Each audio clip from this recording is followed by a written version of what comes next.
খালেদা জিয়া বা তারেক জিয়া কি বলতে পারবে যে তারা তার বাবার লাশ দেখে? বিএনপি জানে না যে সেখানে জিয়ার কবর নাই, জিয়া নাই ওখানে। আওয়ামী নেতাদের দাবি, এখন যেখানে জিয়ার মাজার সেখানে আসলে জিয়ার লাশ নেই। সেখানে আসলে কার লাশ দাফন করা হয়েছে তা নিয়ে সন্দিহান অনেকেই। সাবেক মুক্তিযুদ্ধ বিষয়ক মন্ত্রী মোজাম্মেল হক একবার বলেছিলেন, ওটা যে আসলেই জিয়ার কবর, এর প্রমাণ দেখাতে পারলে আমরা জাতির কাছে কান ধরে মাপ চাইব। এছাড়াও খালেদা জিয়া স্বামী ভেবে কাকে শ্রদ্ধা জানান, এমন প্রশ্ন তুলেছিলেন সাবেক সংস্কৃতি প্রতিমন্ত্রী। প্রশ্ন হচ্ছে, জিয়ার মাজার নিয়ে কেন এত বিতর্ক? আসলে কি তাহলে ওখানে জিয়ার লাশ নেই? জিয়ার মৃত্যুর পর কি ঘটেছিল যে কারণে জিয়ার কবর নিয়ে এত বিতর্ক? চলুন বিস্তারিত জেনে নেওয়া যাক। জিয়াউর রহমানের মৃত্যুর পর কর্নেল শওকত জিয়ার লাশ রাঙ্গুনিয়ায় এক পাহাড়ের পাদদেশে মাটি চাপা দিয়ে আসেন। আবার ব্রিগেডিয়ার হান্নান শাহ কয়েকদিন পর তা গর্ত খুঁড়ে তুলে এনে ঢাকা পাঠান। জিয়ার মরদেহ ও আরও 2 সেনা কর্মকর্তার মরদেহ সংগ্রহ করে তা সমাহিত করার দায়িত্ব দেওয়া হয় মেজর শওকতকে। এই দায়িত্ব দিয়েছিলেন লেফটেন্যান্ট কর্নেল মতিউর রহমান, যাকে জিয়ার হত্যাকাণ্ডের পরপর চট্টগ্রাম সেনানিবাসে সবচেয়ে সক্রিয় দেখা গেছে। মেজর মতিউর লাশ দাফনের দায়িত্ব দেন মেজর রেজাকে। মতিউর বলেন, রেজা, তুমি সার্কিট হাউসে যাও, মেজর শওকত ও আরও কয়েকজন অফিসারকে নিয়ে যাও। প্রেসিডেন্টের ডেড বডি পাহাড়ের ভেতরে কোথাও কবর দিয়ে আসো। সার্কিট হাউসে গিয়ে প্রেসিডেন্টস গার্ড রেজিমেন্টের সদস্যদের একত্র করে চট্টগ্রাম সেনানিবাসে নিয়ে আসেন মেজর রেজা। আর জিয়াউর রহমান সহ 3 সেনা কর্মকর্তার লাশ একটি সামরিক পিকআপ ভ্যানে তুলে দাফনের উদ্দেশ্যে রওনা দেন major Shawkat. Major Shawkat major Mozaffar সহ আরও কয়েকজন সেনা সদস্যকে সঙ্গে করে জিয়াউর রহমানের লাশ নিয়ে রাঙ্গুনিয়ায় পাহাড়ে চলে যান। নির্জন পাহাড়ের পাদদেশে একটি গর্ত করে সেখানে জিয়াউর রহমান, কর্নেল আহসান এবং ক্যাপ্টেন হাফিজের লাশ মাটি চাপা দিয়ে আসেন তারা। 2 দিন পর 1 জুন ব্রিগেডিয়ার হান্নান শাহ চট্টগ্রামের সেই পাহাড় থেকে লাশ উদ্ধার করেন। কিভাবে সেই কবর শনাক্ত করা হয়েছিল সেটা এক বিশাল ধোঁয়াশার বিষয়। মেজর জেনারেল আবুল মনজুর হত্যাকাণ্ড নিয়ে একটি উপন্যাস লিখেছেন সাংবাদিক ও লেখক মশহুল আলম। দ্বিতীয় মৃত্যু নামের সেই উপন্যাস লিখতে গিয়ে সেই সময়ের অনেক প্রত্যক্ষদর্শী ও কুশীলবের সাক্ষাৎকার নিয়েছেন তিনি। ঘেটেছেন অনেক দলিল দস্তাবেজ, সেই সময়ের পত্রপত্রিকা। মশহুল আলম বলেন, রাঙ্গুনিয়া থেকে প্রেসিডেন্ট জিয়ার লাশ উদ্ধার করা হয়েছিল, সেখানেই তাকে কবর দেওয়া হয়। কবর দেওয়ার দায়িত্ব দেওয়া হয়েছিল মেজর মোজাফফরের ওপর। কর্নেল মতিউর তাকে নির্দেশ দিয়েছিলেন জিয়ার লাশ সার্কিট হাউস থেকে নিয়ে চট্টগ্রামের কোনো পাহাড়ের খাদে ফেলে দিয়ে আসতে। কিন্তু পাহাড়ের কোনো খাদে ফেলে না দিয়ে মেজর মোজাফফর রাঙ্গুনিয়ায় এক গ্রামের কাছে সমতলে গ্রামবাসীর সহযোগিতায় সেখানে কবর দেন। পাথরঘাটা সেই গ্রামের নাম। গ্রামবাসীর সহায়তায় তাদের কোদাল খুন্তি দিয়ে গর্ত খুঁড়ে একই গর্তে 3 জনের লাশ সমাহিত করে রেখে আসেন তারা।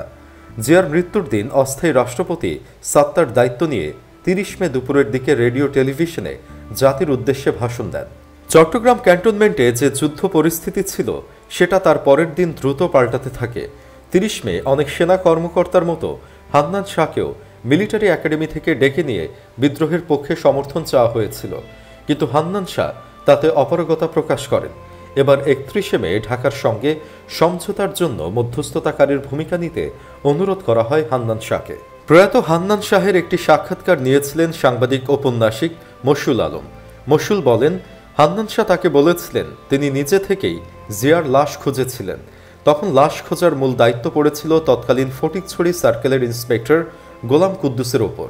পরবর্তী সময়ে যিনি ওসি কুদ্দুস নামে পরিচিতি পান, এই গোলাম কুদ্দুস পরে পলায়নরত মেজর জেনারেল মঞ্জুরকেও আটক করে সেনাবাহিনীর হাতে তুলে দিয়েছিলেন। বিবিসিকে দেয়া সাক্ষাৎকারে হান্নান শাহ জানান, নানা ঘটনার মধ্য দিয়ে পরিস্থিতি নিয়ন্ত্রণে এলে তিনি নিজ থেকেই 1 জুন জিয়াউর রহমানের মৃতদেহ খুঁজতে বের হয়েছিলেন। তার সঙ্গে ছিলেন কয়েকজন সিপাহী, একটি ওয়্যারলেস সেট এবং একটি স্ট্রেচার। তারা কাপ্তাই রাস্তার উদ্দেশ্যে রওনা দিয়েছিলেন। একটি অনুমানের উপর ভিত্তি করে নতুন কবরের সন্ধান করছিলেন তারা। তখন একজন গ্রামবাসী এসে তাদের জিজ্ঞেস করেন তারা কি খুঁজছেন। ব্রিগেডিয়ার হান্নান শাহ ওই গ্রামবাসীকে জিজ্ঞেস করেন সেনাবাহিনীর সৈন্যরা সেখানে কোনো ব্যক্তিকে সম্প্রতি দাফন করেছে কিনা। তখন সেই গ্রামবাসী একটি ছোট পাহাড় দেখিয়ে জানান কয়েকদিন আগে সৈন্যরা সেখানে একজনকে কবর দিয়েছে। তবে গ্রামবাসীর কোনো ধারণা নেই কাকে সেখানে কবর দেওয়া হয়েছে। গ্রামবাসীর দেওয়া তথ্য অনুযায়ী হান্নান শাহ সৈন্যদের নিয়ে সেখানে গিয়ে দেখেন নতুন মাটিতে চাপা দেওয়া একটি কবর। সেখানে মাটি খুঁড়ে রাষ্ট্রপতি জিয়াউর রহমান এবং আরও 2 সেনা কর্মকর্তার মৃতদেহ দেখতে পান তারা। তখন প্রেসিডেন্ট জিয়াউর রহমানের মরদেহ তুলে চট্টগ্রাম সেনানিবাসে আনা হয়। সেখান থেকে হেলিকপ্টারে করে তা ঢাকায় পাঠানো হয়। তার লাশ আইডেন্টিফাই করেন তার পিএস লেফটেন্যান্ট কর্নেল মাহফুজ। এরপর পোস্টমর্টেম ও সেলাই করার পর কফিনে ভরে সেটাকে ঢাকায় পাঠিয়ে দেওয়া হয়। ঢাকায় আনার পর বেগম জিয়াকে কফিনটা দেখানো হয়, কিন্তু ঢাকনা খোলা হয়নি। এরপর জাতীয় সংসদের নর্থ প্লাজায় তাকে দাফন করা হয়। তার আগে মানিক মিয়া এভিনিউয়ে যে জানাজা হয়েছিল সেখানে স্মরণকালের বৃহত্তম সমাবেশ দেখা যায়। মূলত চট্টগ্রাম থেকে আদৌ জিয়ার লাশ এসেছিল কিনা সেটি নিয়ে অনেক ধোঁয়াশার সৃষ্টি হয়েছে, কারণ বেগম জিয়াকে পর্যন্ত লাশ দেখতে দেওয়া হয়নি। 30 মে ঢাকায় জাতীয়তাবাদী ছাত্রদলের কেন্দ্রীয় সম্মেলন হওয়ার কথা এবং এতে জিয়াউর রহমানের প্রধান অতিথি হিসেবে উপস্থিত থাকার কথা ছিল। জিয়ার মৃত্যু সংবাদ শুনে সম্মেলন স্থগিত হয়ে যায়। সন্ধ্যায় 30টা বেবি ট্যাক্সিতে মাইক লাগিয়ে পরদিন ঢাকা স্টেডিয়ামে জিয়ার জানাজা হবে এটা প্রচারের ব্যবস্থা করা হয়। 31 মে সকাল 9টায় ঢাকা স্টেডিয়ামে জানাজা হলো। মোনাজাতে ঠিক আগের মুহূর্তে জাস্টিস সাত্তার এসে উপস্থিত হলেন। তখন এটা অফিসিয়াল জানাজা হয়ে গেল। জিয়ার লাশ ঢাকায় আসার পর মানিক মিয়া এভিনিউতে অনুষ্ঠিত হলো স্মরণকালের সবচেয়ে বড় জানাজা। রাষ্ট্রপতি জিয়াউর রহমানের মরদেহ তড়িঘড়ি এক নির্জন পাহাড়ে সমাহিত করা, পরে সেখান থেকে সেটি উদ্ধার করে কফিনে ভরে ঢাকায় নিয়ে যাওয়া, এই বিষয়গুলো সবই হয়েছে অনানুষ্ঠানিকভাবে। খুব কম লোকই যুক্ত ছিল এসব প্রক্রিয়ার সঙ্গে। ফলে তখন থেকেই একটি সন্দেহ দানা বাঁধতে থাকে যে মরদেহ তুলে আনা হয়েছে সেটা যে জিয়াউর রহমানেরই, তার নিশ্চয়তা কি? সব মিলিয়ে পুরো ঘটনাটিকেই রহস্যের দিকে ঠেলে দেওয়া হয়েছে। জিয়াউর রহমানের হত্যাকাণ্ডের পর লাশ নিয়ে যে বিতর্ক চলছে সেটা বড় রকমের বিতর্ক। সেটা কিন্তু তখনও ছিল। 1981 সালে জিয়া হত্যাকাণ্ডের পর তার লাশ নিয়ে আসার পর সেটা কাউকে দেখানো হয়নি। কফিনের ভেতর তার লাশ ছিল কি ছিল না সেটাও অনেক বড় প্রশ্ন। জিয়াউর রহমানের লাশ নিয়ে যে বিতর্ক চলছে সেটার বড় কারণ হলো লাশগুলো এতটা বিকৃত হয়েছিল যে উপস্থিত কারো পক্ষে আইডেন্টিফাই করা সম্ভব ছিল না যে কোনটি জিয়াউর রহমানের লাশ বা আদৌ তার লাশ ছিল কিনা। মেজর জেনারেল আব্দুর রশিদ বলেন, এই প্রক্রিয়াগুলো অস্বচ্ছভাবে সম্পন্ন হয়েছিল বলেই এখনও সেগুলো রহস্যাবৃত বলে মনে করার অবকাশ আছে, কারণ কোনো কিছুরই দালিলিক প্রমাণ রাখা হয়নি।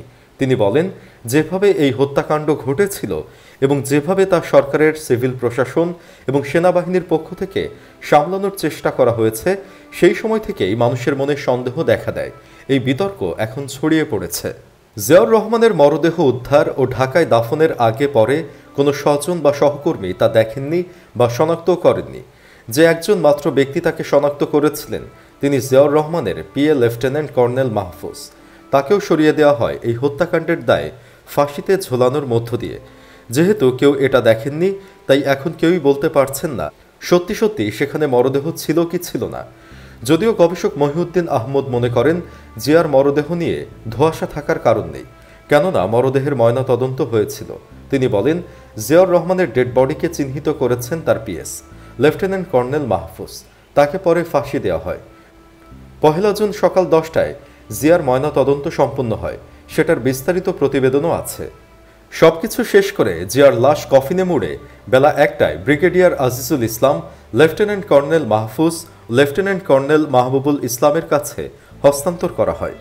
প্রতিবেদনে যার স্বাক্ষর আছে তার নাম lieutenant colonel caged Tofail Ahmed. আইন মোতাবেক মরদেহ ময়নাতদন্তের দায়িত্ব সিভিল সার্জনের। তার আগে পুলিশ সুরতহাল রিপোর্ট করবে, এরপর পুলিশ পোস্টমর্টেমের আবেদন করবে। এজন্য পুলিশের নির্দিষ্ট একটি ফর্ম আছে, সেটা তারা ফিল আপ করে পোস্টমর্টেমের আবেদন করবে। সিভিল সার্জনেরও ময়নাতদন্তের একটি নির্দিষ্ট ফরম্যাট আছে। চট্টগ্রাম সেনানিবাসের সামরিক হাসপাতালে ময়নাতদন্তে এগুলোর কোনোটাই অনুসরণ করা হয়নি। একটি সাদা কাগজে ময়নাতদন্ত রিপোর্ট লেখা হয়েছে। মরদেহ হস্তান্তরের সময় কফিনের মুখ খোলা হয়নি। স্বজনদের কাউকে মরদেহ দেখতে দেওয়া হয়নি। ফলে কফিনে মরদেহ দেখার বিষয়টি নিশ্চিত করে বলতে পারেন এমন কাউকেই পাওয়া যায় না। মোহাম্মদ আলী শিকদার জানান, তাদের ওপর থেকে নির্দেশ ছিল কফিনের ঢাকনা খোলা যাবে না। সেনাবাহিনীর চেইন অব কমান্ড অনুযায়ী তারা সেই নির্দেশ পালন করেছেন। কাউকে কফিনের মুখ খুলতে দেননি। পরদিন ভোর থেকে বেলা 11টা পর্যন্ত আরও লোক আসেন। এরপর কফিন সমাহিত করা হয়। সব মিলিয়ে কথা বিশ্বাস করা হয় যে জিয়ার মাজারে আসলে জিয়ার লাশই শুয়ে আছে, কিন্তু সঠিক কোনো প্রমাণাদি নেই। তাই কেউ যদি বলে ফেলে সেখানে জিয়ার লাশ নেই, তাহলে সেই দাবিকে খণ্ডানোর জন্য জোরালো প্রমাণও নেই। দর্শক, সব মিলিয়ে আপনার কি মনে হয়, দাফন করা লাশটি কি আসলেই জিয়ার ছিল? কমেন্ট বক্সে জানিয়ে দিন আপনার মতামত। ভিডিও ভালো লাগলে লাইক দিন এবং শেয়ার করুন, আর অবশ্যই চ্যানেলটি সাবস্ক্রাইব করুন।